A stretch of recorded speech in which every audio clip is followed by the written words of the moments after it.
চাইলে আমার কাছে থাকতে পারতো, বাট সে থাকবে না। সে আমার থেকে বেটার কাউকে খোঁজার চেষ্টা করতেছিল।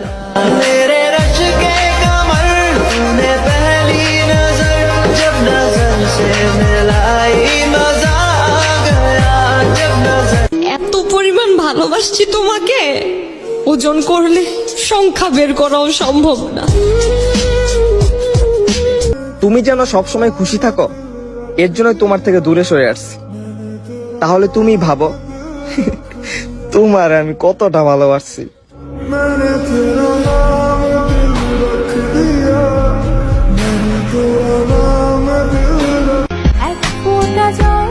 সময় মতো প্রকাশ না করলে প্রিয় মানুষটা অন্য কারো হয়ে যায়, আর প্রকাশ করলে ভালোবাসাটা সস্তাই হয়ে যায়।